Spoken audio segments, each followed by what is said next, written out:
ফাজিল কোথাকার ফাইজামি শুরু করছে। বন্ধ করেন।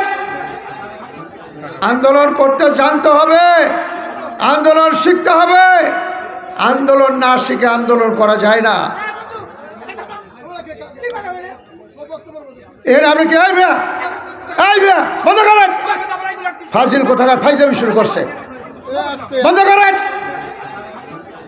মানুষকে কথা শুনতে দেয় না। আন্দোলন করতে হলে আন্দোলনের যন্ত্রপাতি লাগবে। আমরা যারা সাধারণ মানুষ আমরা তো থাকবই, আমাদের থাকতে হলে আমাদের কিছু ইকুইপমেন্টস লাগবে, যন্ত্রপাতি লাগবে। মাঝির ঘাট যেতে হলে বাস লাগবে, মাঝির ঘাট বন্ধ করতে হলে ট্রাক লাগবে, মাঝির ঘাট বন্ধ করতে লরি লাগবে। এগুলির সঙ্গে এই কালিয়ে গেলে হবে না। সব কিছু আজকে কোথায় তারা, তাদের ডাকেন নাই কেন? আজকে শরিয়াত বন্ধ করে দেবেন। বন্ধ করে দিতে হলে তো মুক্ত গলি বন্ধ হবে না।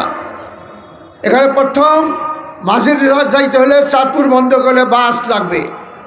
এই বাস মালিক সমিতি ডাকছেন, এই বাস মালিক সমিতি ডাকছেন, ট্রাক সমিতি ডাকছেন, এই লরি সমিতি ডাকছেন, এই সিএনজি ডাকছেন, অটো রিক্সা ডাকছেন, রিক্সা ডাকছেন।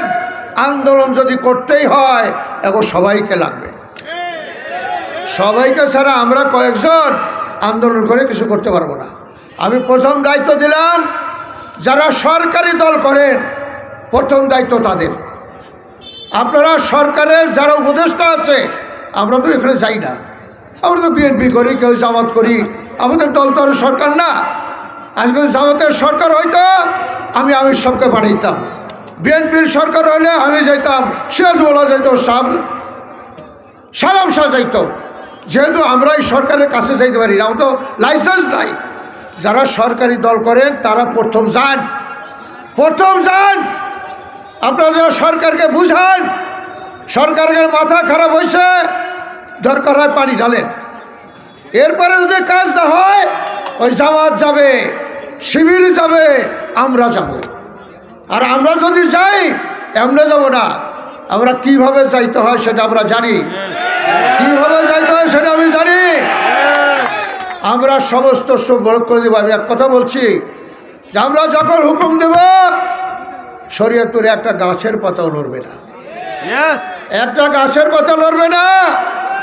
এই সরকারকে আপনারা বলেন, যারা সরকারি লোক আছেন তারা সরকারকে বলেন, এই সরকার যদি কথা না শোনে, ইনশাল্লাহ আমরা যারা আছি এমনভাবে বলতো সরকার এখানে আসতে বাধ্য হবে।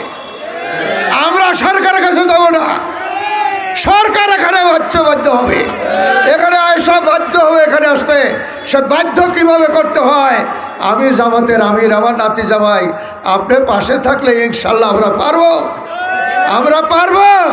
এই নানা নাতি বুড়াকালে একটা খেলা দেবো সরকারে, এই সরকারকে একটা খেলা দেবো গো। আপনাদের সবাইকে বললাম, এই পদ্মা সেতু ব্রেক করতে যত যান্ত্রিক সহযোগিতা, বাস, ট্রাক, টেম্পু, লরি, সিএনজি যা কিছু আছে সব ইনশাল্লাহ আমরা দেব, আমরা দেব। এমনভাবে আমরা করবো যে খালি এই না, মাওয়া থেকে ভাঙ্গা পর্যন্ত ব্লক করে ফেলবো, সাহায্য থেকে ব্লক করে ফেলবো। এমনভাবে ব্লক করবো নিশ্ছিদ্র, একটা ছিদ্র থাকবে না, একটা পাখি যাবে সেই পাখি যাওয়ার ব্যবস্থা রাখবো না।